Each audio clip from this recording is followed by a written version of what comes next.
Assalamualaikum warahmatullahi wabarakatuh. Marilah kita panjatkan puji dan syukur kehadirat Allah Subhanahu wa Ta'ala atas segala nikmat dan karunia-Nya yang diberikan kepada kita selaku hamba-Nya yang beriman. Sholawat serta salam mari kita limpahkan kepada Nabi Muhammad Sallallahu Alaihi Wasallam yang telah membawa umat manusia dari kegelapan menuju jalan yang terang benderang. Kawan-kawanku, mari kita merenungkan dan meresapi secara mendalam makna kelahiran dari seorang nabi dan rasul terakhir yang membawa petunjuk dari Allah yang memberikan suri tauladan bagi seluruh umat manusia. Allah berfirman dalam Al-Quran surat Yunus ayat 58. A'udzu billahi minasy syaithanir rajim. Bismillahirrahmanirrahim. Qul bi fadlillahi wa bi rahmatihi fabidzalika falyafrahu huwa khairum mimma yajma'un. Katakanlah dengan karunia Allah dan rahmat-Nya, hendaklah dengan itu mereka bergembira. Allah Ta'ala memerintahkan kita atas rahmat-Nya, dan Nabi Muhammad Sallallahu Alaihi Wasallam jelas merupakan rahmat Allah terbesar bagi kita dan semesta alam. Itu lebih baik daripada apa yang mereka kumpulkan. Pagi itu, Senin 20 April 570 Masehi, Siti Aminah binti Wahab melihat cahaya menyinari istana-istana Syam saat melahirkan Rasulullah Shallallahu Alaihi Wasallam. Setelah melahirkan, Siti Aminah mengutus seseorang menemui Abdul Muthalib untuk memberi kabar bahwa cucunya telah lahir. Abdul Muthalib bergegas menuju rumah menantunya. Sesampai di sana, kakeknya itu sangat bergembira. Ia menggendong Rasulullah dan membawa masuk ke dalam Ka'bah. Berdoa dan bersyukur kepada Allah atas kelahiran cucunya yang sudah yatim itu. Sebagaimana tradisi yang ada, pada 7 hari kelahiran Rasulullah Shallallahu Alaihi Wasallam dihitan. Abdul Muthalib pun mengundang orang-orang Quraisy dan menjamu mereka.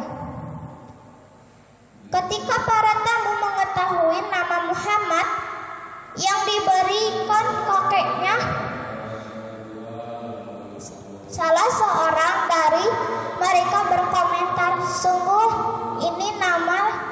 Sungguh nama ini terdengar aneh, mengapa diberi nama Muhammad? Lalu Abdul Muthalib pun menjawab, agar cucuku ini menjadi orang terpuji di langit dan di bumi. Jawab Abdul Muthalib, sejak kecil Nabi Muhammad Sallallahu Alaihi Wasallam bersama saudara susuannya sudah membantu orang tua mengembala hewan ternak. Saat itu usia Nabi baru 4 tahun. Suatu hari ketika sedang mengembala, tiba-tiba datang dua malaikat membelah dada Nabi, mengeluarkan hatinya, lalu membasuh dan membuang 2 gumpalan yang buruk. Di tengah-tengah kejahiliahan bangsa Arab, Rasulullah mudah tampil sebagai sosok yang profesional. Beliau terkenal sebagai pemuda yang sangat jujur. Tidak seperti kebanyakan bangsa Arab, pada umumnya Rasulullah selalu berpikir bijak dan cerdas dalam menyelesaikan persoalan. Pada saat renovasi Ka'bah Kabilah-kabilah Quraisy saling berebut untuk meletakkan Hajar Aswad pada tempatnya. Pertikaian ini terjadi selama berhari-hari dan hampir saja menimbulkan peperangan. Saat itu Rasulullah SAW berumur 35 tahun. Beliau terpilih sebagai orang yang berhak menetapkan keputusan dalam pertikaian tersebut. Orang-orang bersorak mengatakan, "Inilah Al-Amin. Kami akan menerima pendapatmu, wahai Muhammad."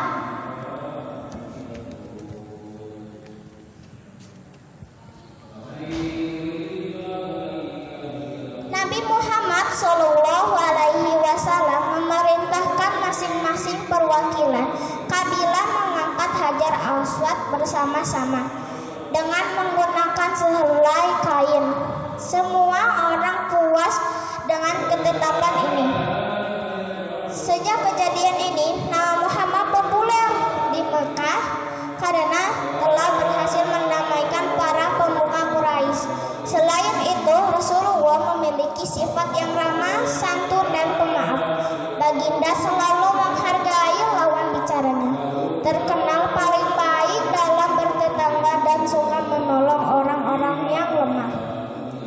Nama Nabi Muhammad SAW diangkat menjadi nabi pada usia 40 tahun.